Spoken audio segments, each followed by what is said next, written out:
project was initiated as part of celebrating diversity in WA, and the Aboriginal English Storybook is one of 4 projects. We've chosen 5 schools to be part of this project, and the 5 schools are pretty much around the state. So we had 1 school in the Kimberley, and then coming down the state we had Roban and Wiluna. We also had one in the Wheatbelt area of Tongan and in Medina.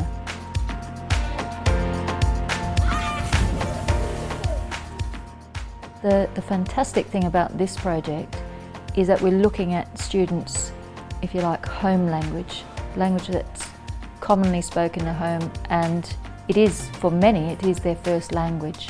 And what's that? What's that? Email. And what we call it in Martu? Kalaya, yeah, kalaya. I think that really by having a book, something that's really quite tangible for the students, or something that they can share, and something that will last, has also been quite a motivating factor for the students. And how did we make this story? Did just one person tell this story? No, all of us. All of us. When the children are working in their first language, when you value that, they come alive. And I've had opportunities to sit down with them, write down what they're saying, showing interest in what they're saying, or finding, sometimes we've got some old language books and going through those books with them. Dictionaries are a really good place to start too.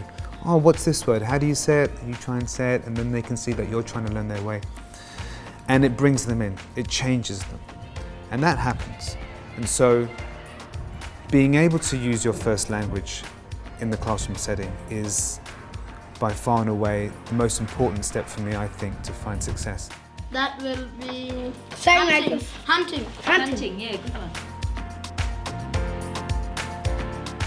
We began with the whole class, getting the students just to think about what sort of stories they would like to talk about.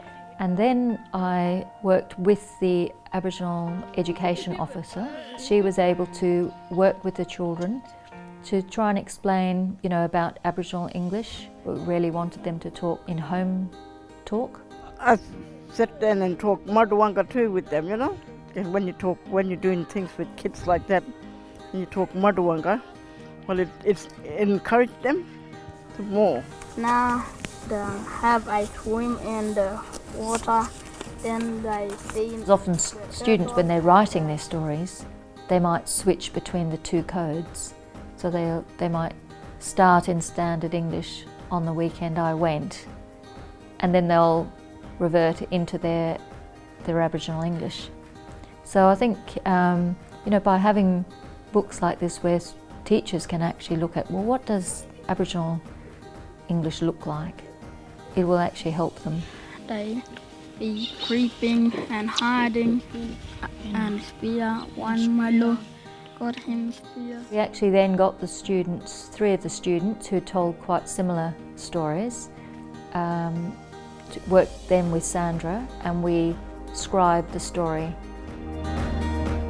And then began the wonderful process of actually putting the artwork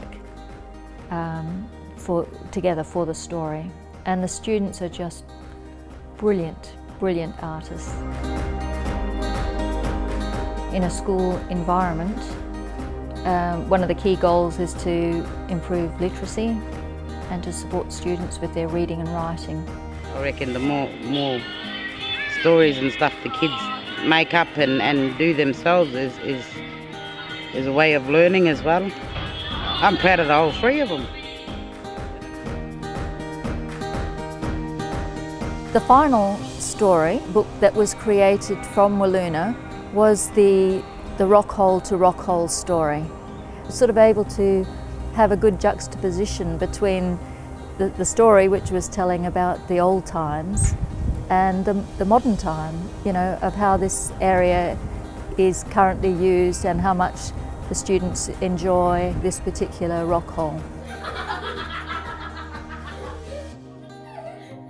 Share what they have, be proud of it, not be ashamed, be advocates for who they are, their language, their culture, their community. And we can do that in the classroom.